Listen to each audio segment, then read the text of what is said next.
Prefektura e Gjirokastës do të jetë pjesë e një projekti të veçantë ndërmarrë nga Bashkimi Evropian në lidhje me promovimin e rrjetit të kalave në territorin e qarkut të Gjirokastrës.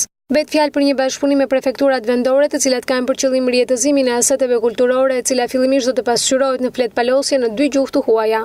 Sekretari i përgjithshëm pranë prefekturës së Gjirokastrës, Arjan Kërkutaj, pohon se kjo e fundit do të jetë fillimisht zyrtare në institucionet që përgjigjen me kulturën, e më pas në agjenci turistike dhe hotelerit e gjithë prefekturës.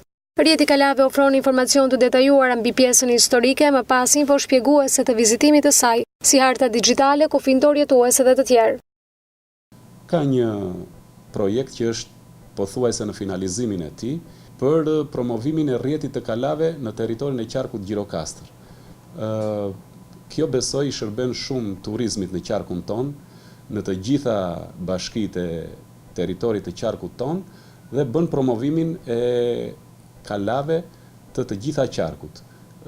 Ne kemi midis të tjerash në projekt kemi krijuar një flet palosje në 2 gjuhë, në gjuhën angleze dhe në gjuhën shqipe, për ta pasur të gjithë vizitorët, turistët, si shqiptarë dhe tuaj, për të pasur akses mbi këto vlera të trashëgimisë kulturore.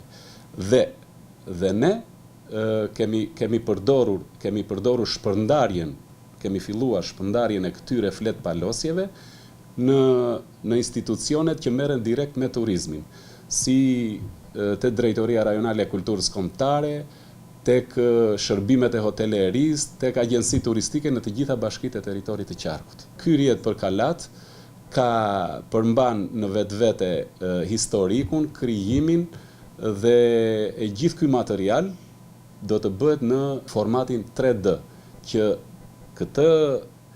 këtë material do ta gjejnë në të gjitha agjencitë turistike, në të gjitha degët turistike të bashkive të qarkut, si turistët vendas të huaj për ta aksesuar. Në flet palosje ka material goxha për të gjitha kalat që ndodhen në territorin e qarkut Gjirokastër në të gjitha bashkitë, si për kalan e Tepelenës, si për kalan e Libohovës, si për kalan e Shëndëriadës, si për kalan e Selos, e të gjitha kalat që ndodhen në territorin e qarkut. Pra materiali është i bollshëm dhe i aksesueshëm. Turizmi është element i rëndësishëm në jetën ekonomike, madje atë kulturore të zhvillimit të një vendi. Prefektura në këtë drejtim po menaxhon një sër bashkëpunimesh me institucionet vendore për riaktivizimin e sa më shumë aseteve kulturore. Por shqetësim vijon të mbetet infrastruktura rrugore si një element kyç për vizitimin e objekteve historike, ende të paekspozuara turistike.